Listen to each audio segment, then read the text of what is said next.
नमस्कार दोस्तों, आपका स्वागत है इलेक्ट्रिकल वाई संजय में। आज हम पढ़ेंगे एसी करंट क्या होती है और डीसी करंट क्या होती है। तो सबसे पहले हमें पता होना चाहिए कि एसी करंट होती क्या है। तो दोस्तों, एसी करंट का फुल फॉर्म होता है अल्टरनेटिंग करंट, हिंदी में से प्रत्यावर्ती धारा भी बोलते हैं। तो आप देखते हैं एसी करंट की डेफिनेशन क्या है। जब धारा की दिशा तथा परिमाण एक ही निश्चित समय के बाद परिवर्तित हो तो इस धारा को प्रत्यावर्ती धारा भी कहते हैं, मतलब एसी करंट भी कहते हैं। तो दोस्तों, अब इसमें मैं आपको बता देता हूँ कि एसी जो है, एसी को हम अल्टरनेटर या जनरेटर द्वारा जनरेट किया जाता है दोस्तों। तो जब दोस्तों अल्टरनेटर द्वारा या जनरेटर द्वारा हम इसको जनरेट करते हैं तो जो वेव फॉर्म जो होती है दोस्तों किस प्रकार से बनती है, जैसा कि आप स्क्रीन पर मेरे इसको फॉलो करेंगे, देखो दोस्तों इस प्रकार से बनती है। मतलब जो टाइम के सापेक्ष में क्या होती है दोस्तों, परिवर्तित होती है। मतलब जीरो से स्टार्ट होकर ये अपने मैक्सिमम पॉइंट जो ये है यहाँ तक जाती है और फिर से मैक्सिमम पॉइंट से वापस आके ये जीरो पर आके दोबारा ख़त्म हो जाती है। फिर ये जीरो से फिर नेगेटिव में जाती है, फिर ये दोबारा अपने मैक्सिमम पॉइंट पे जाके फिर से अब दोबारा से ये अपने जीरो पॉइंट पर आ जाती है। मतलब इसमें एक निश्चित समय के बाद परिवर्तन होता है। मतलब ये हमें जो है दोस्तों साइन वेव के रूप में हमें ये मिलती है अल्टरनेटिंग करंट, जिसका समय के साथ में परिवर्तन होता रहता है। अब हम बात करते हैं डीसी करंट की दोस्तों। तो डीसी करंट को डायरेक्ट करंट या दिष्ट धारा भी बोलते हैं। जब धारा की दिशा तथा परिमाण एक निश्चित समय के बाद परिवर्तित नहीं हो तो इस धारा को दिष्ट धारा कहते हैं।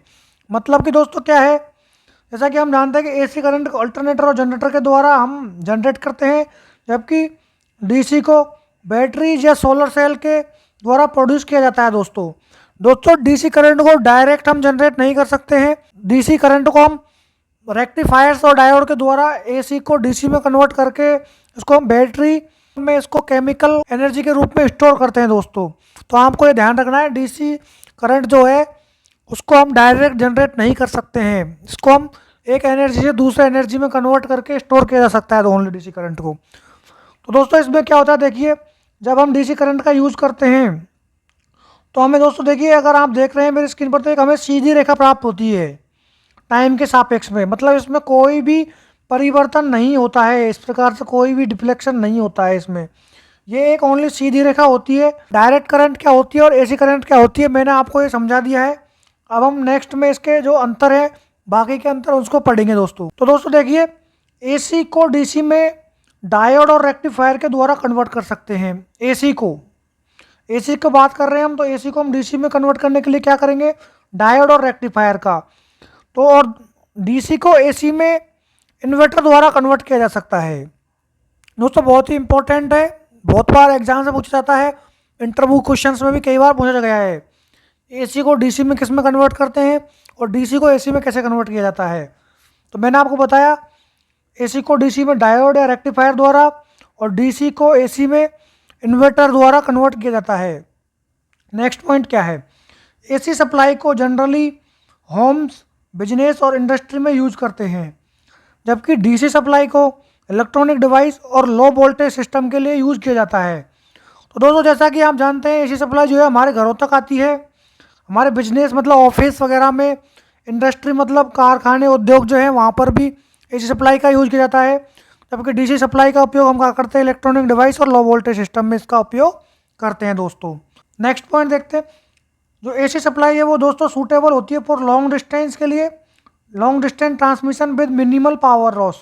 मतलब एसी सप्लाई को दोस्तों हम लॉन्ग डिस्टेंस पर ट्रांसमिट कर सकते हैं बहुत ही कम पावर लॉस के साथ में, जबकि जो डीसी सप्लाई जो है वो इफिशिएंट होती है शॉर्ट डिस्टेंस के लिए, शॉर्ट डिस्टेंस ट्रांसमिशन के लिए। दोस्तों अगर हम लॉन्ग डिस्टेंस ट्रांसमिशन करेंगे डीसी का, तो इसमें क्या होगा दोस्तों, लॉसेज ज़्यादा होंगे। और डीसी को दोस्तों एसी, मैंने जैसा कि आपको बताया था कि एसी हम जनरेट कर सकते हैं, डीसी को हम जनरेट नहीं कर सकते। इसका मतलब ये हो जाएगा कि अगर एसी जो करंट रहेगी उसको पहले डीसी में कन्वर्ट करेंगे तो उसमें बहुत सारे कन्वर्टर्स की ज़रूरत पड़ेगी, जो कि बहुत हमारे कॉस्टली होंगे। तो इस प्रकार से हम कॉस्ट इफेक्टिव बनाने के लिए हम एसी सप्लाई का यूज़ करते हैं, न कि डीसी सप्लाई का यूज़ करते हैं लॉन्ग ट्रांसमिशंस में। नेक्स्ट पॉइंट है, can be easily stepped up और स्टेप डाउन ट्रांसफॉर्मर्स।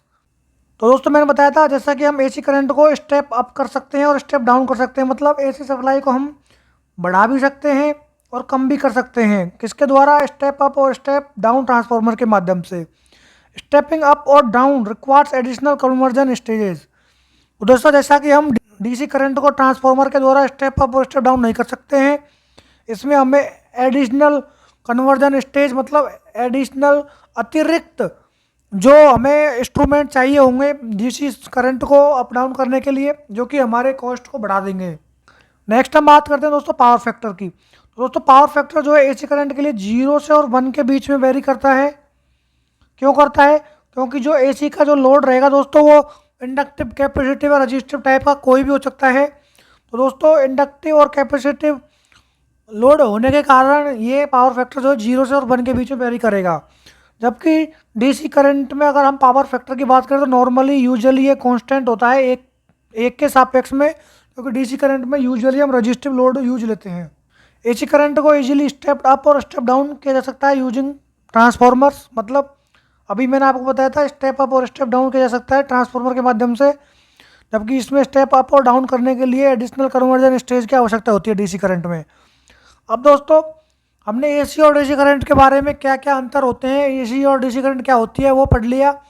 अब हम बात आते हैं कि एसी जो करंट होती है, एसी सप्लाई जो होती है और डीसी सप्लाई जो होती है, उनके जो सिंबल्स होते हैं उनको किस प्रकार से हम दिखाते हैं। दोस्तों ये जो दिखाया गया है ये सिंबल जो है एसी सप्लाई का सिंबल है, और जबकि ये जो सिंबल है डीसी सप्लाई का सिंबल है दोस्तों। इसको हम कई बार इस प्रकार से भी देखने को मिलेगा आपको दोस्तों ये सिंबल, और डीसी का सिंबल जो है आपको इस प्रकार से भी देखने को मिल सकता है दोस्तों। वहाँ पर एसी और डीसी लिख सकते हैं। तो दोस्तों आज हमने बात की एसी करंट और डीसी करंट की, क्या क्या अंतर होते हैं वो सब आपको मैंने इस वीडियो में बताया। अगर आपको ये वीडियो अच्छा लगा हो तो हमारे चैनल को लाइक करें, शेयर करें और दोस्तों सब्सक्राइब करना ना भूलें। तो दोस्तों आपको अगर इस वीडियो की पीडीएफ चाहिए तो हमारे चैनल के डिस्क्रिप्शन में हमारे टेलीग्राम चैनल का लिंक दिया गया है, वहाँ पर जाकर आप इस वीडियो की पीडीएफ भी डाउनलोड कर सकते हैं दोस्तों। धन्यवाद दोस्तों।